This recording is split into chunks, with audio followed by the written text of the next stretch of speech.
riba, ki kroži okoli trnka, ker ve, da bi mu bliz stal življenja. Iz takšne ribe izvezati njeno bistvo je kot cukanje. Tako so označili današnjega gosta, ki ima na vesti ribe, čuke, tolmune in kambe. Jastreba, ščuke, ptice, tudi volka, človeka in to človeka, ki hoče prijeti sonce. Se srečati nad zvezdami, ki se je zaletaval v socializem, v družbene razmere in ostavščini, ki se posmehuje trenutkom in življenju. To je uspešen slovenski pisatelj, dramatik, komediograf, dramaturg, gledališčnik, kritik, učitelj, amaterski igralec, nekdanji politik in še kaj. Naprimer, mož s prvo in edino ženo, oče z eno in prvo hčerko, dedek, verjetno še z eno vnukinjo. Gospod Tone Partljič. Dober dan. Preden predam besedo njemu, predtem pa še pomočnici ravnateljice gospe Mirju Skledar, bi rada ponovila besede njegovega prijatelja Toneta Pavčka, ki je rekel: Partljiča moraš imeti rad, ker je neuničljivo živ, zaradi humorja in duhovitosti, zato, ker sliši, kako trava raste.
Besede osorno nisem dobro zastopil, ampak zaradi tistega reja se mi je zdelo, da mora biti to neka posebna umetniška beseda.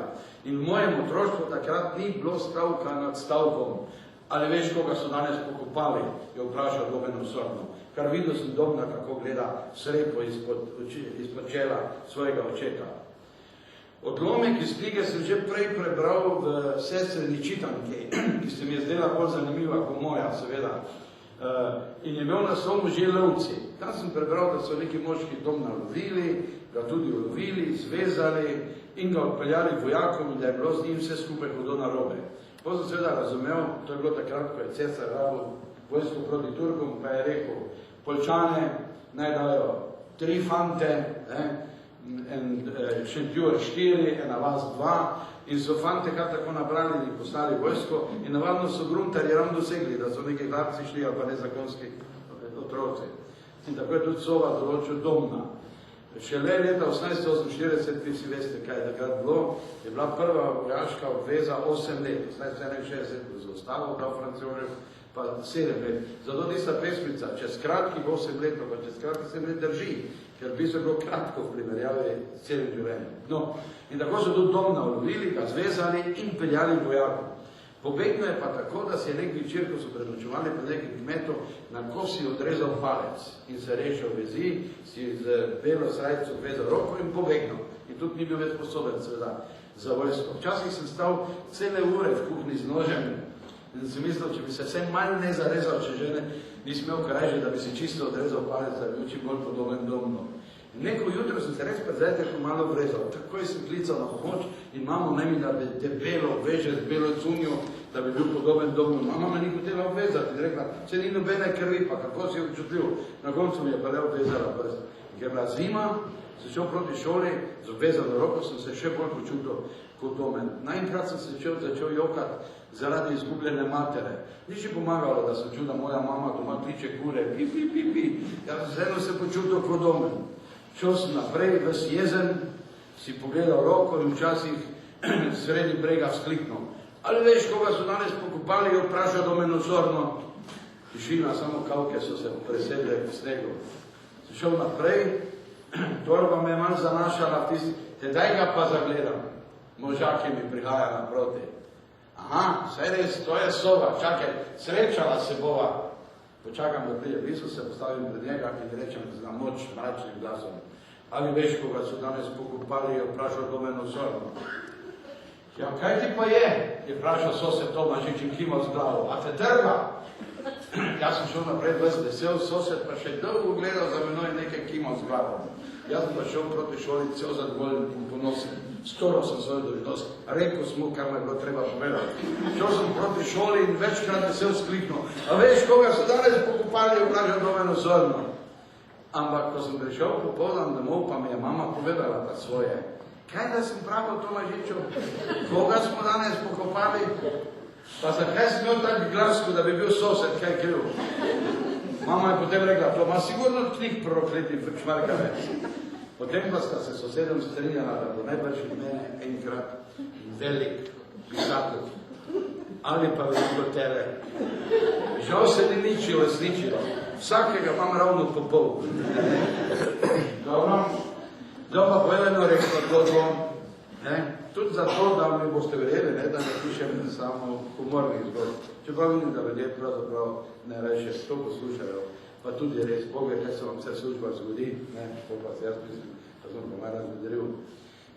Čeprav bi rekel, da s nekak najbolj zadovoljno je, da je v isti knjigi ali pa v isti komediji se hodi po nekem robu, da se nekaj čas smeješ, potem pa te malo stisne. Sem zdaj gledal, ni dolgo, je bila po televiziji ponovitev, nisem gledal, meni doma ni bilo, ampak povedali so mi, da je bilo moje prve televizijske igre, da ne rečem iz katerega leta 74, mama umrla stop, zapomnite, ko gre na ženska 3-krat na pogreb svoje matere, se z vlakom vozi, če se pomnite, Volodja Pelik, raz prevodnika.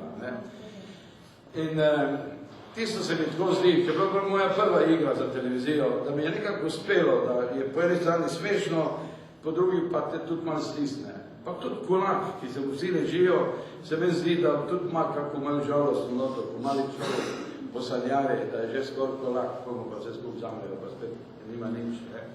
In to, če mi včasih mi uspe, včasih mi pač ne uspe. Včasih pa seveda napišem zase v prozi, kako bo isto stvar. In bom zdaj povedal tako zgodbo. Tako starejši boste po mojem tako jasno, v katerem svetu je mladino, pa ne bi bil čola, v tem oči, jaz upam, da danes ni takih situacij. Naslov je Tetica, zdaj sem pa te prišla. Deklica Micika in njena mama sta stanovali pri kmetu v majhni izbi, če lahko rečemo prostoro z majhno lino in z ilonatimi tlemi, sploh izba. Not je bil prostor samo za posteljo in 2 stola. Zvečer, ko sta šli spat, skupaj v posteljo, je mama stisnila malo Miciko k sebi in je velikokrat rekla, zakaj sva ravno medve Micika tak nesrečni? Da nista kakor drugi ljudje, je Micika ugotovila, ker sta